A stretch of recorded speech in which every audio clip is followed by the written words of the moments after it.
Hello friends. तो आज इस वीडियो में हम लोग बात करने वाले हैं चिल्ड्रन एजुकेशन प्लानिंग ईटीएफ के साथ। तो ईटीएफ होता है एक्सचेंज ट्रेडेड फंड, जिनको नहीं पता है फर्स्ट टाइम आए हैं। इसमें क्या होता है, ग्रुप ऑफ जो स्टॉक होता है, यानी कि बास्केट ऑफ स्टॉक्स होता है। तो लॉन्ग टर्म स्ट्रेटजी हम इस पे देखेंगे क्या क्या होगा। देखिए, आपका ऑब्जेक्टिव होना चाहिए चिल्ड्रन का हायर एजुकेशन के लिए 25 से 50 लाख का है आपका, और इन्वेस्टमेंट हॉरिजन 10 to 18 ईयर है, और एजुकेशन इन्फ्लेटेशन 8 to 10 ईयर को बीट करना चाहते हैं। तो यहाँ पे ईटीएफ और low cost high growth strategy explain करने वाला हूँ आप लोगों के सामने। तो देखिए, फ्यूचर कॉस्ट इंडिया में हो सकता है 2035 तक ग्रेजुएशन के लिए 30 से 40 लाख रुपए तक का।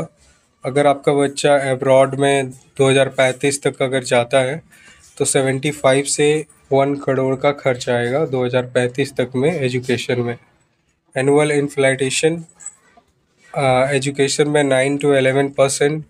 Plan early to leverage compounding अगर की बात करें तो वो बढ़ता जा रहा है। कॉस्ट का टारगेट रहेगा आपका 15 साल में अगर 50 लैक्स का। एक्सपेक्टेड सी ए जी आर ई टी एफ से अगर हम 12% का रखते हैं तो रिक्वायर्ड एस आई पी होगा 11,000 monthly for 25 lakhs in 10 year में आपको 13,500 चाहिए। तो यहाँ पे जो ईटीएफ है जो प्लानिंग कर रहे हैं हम, निफ्टी 50 ईटीएफ लार्ज कैप है। दूसरा ईटीएफ है 100 मोतीलाल ओसवाल नैस्डैक 100 ईटीएफ। इससे आपको ग्लोबल डाइवर्सिफिकेशन मिल जाएगा, यूएस के मार्केट में आप इन्वेस्ट कर सकते हैं।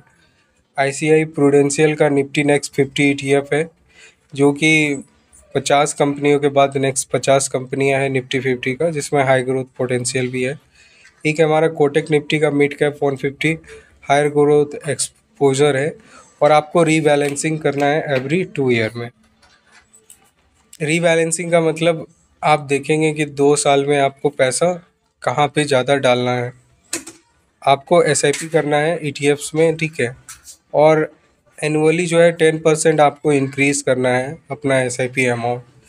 30 से 40% आपको डेप्ट बॉन्ड ईटीएफ 3 ईयर के लिए, ठीक है, और भारत बॉन्ड ईटीएफ भी यूज़ कर सकते हैं अगर अपने कैपिटल को सेफ्टी चाहते हैं।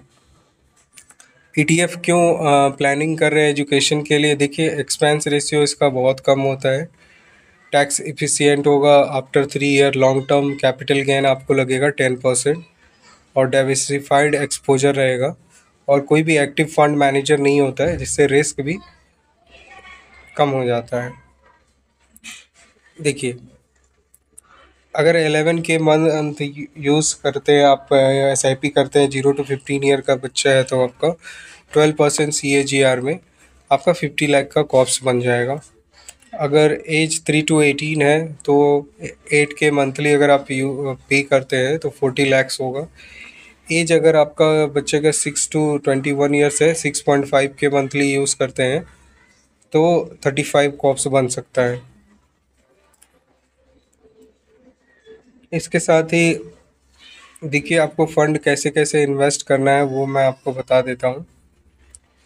तो आपको जो फंड करना है, ठीक है, 11,000 का मंथ का जो एस आई पी होगा, ठीक है, वो आपको निफ्टी 50 में भी डालना है, नैस्डैक में भी डालना है, ठीक है, और ICI potential Nifty next 50 aggressive growth है।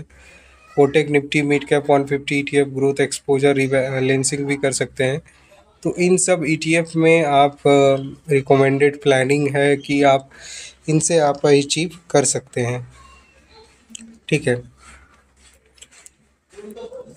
अपना जो है 70% आप ईटीएफ में कर सकते हैं। इसके बाद जो आपका 30 to 40% बच जाता है वो आप बॉन्ड ईटीएफ में कर सकते हैं। तो ये थोड़ा सा सेफली कैपिटल सेफ कैपिटल हो जाता है बॉन्ड ईटीएफ में, जैसे कि गोल्ड हो गया, सिल्वर हो गया, गवर्नमेंट बॉन्ड्स हो गया, सोवरजिन बॉन्ड हो गया, इन सब में पैसा लगाती है बॉन्ड ईटीएफ। और जो ईटीएफ है, जैसे कि मैंने आपको बताया, वो सब आपका इक्विटी में पैसा लगाएगी, ठीक है।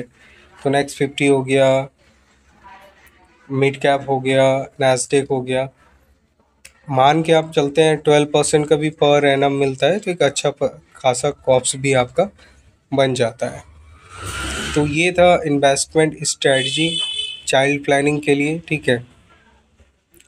और 25 से 50 लाख का बन सकता है। तो ऑब्जेक्टिव हमारा ये था। तो मिलते हैं नए वीडियो में। Thank you.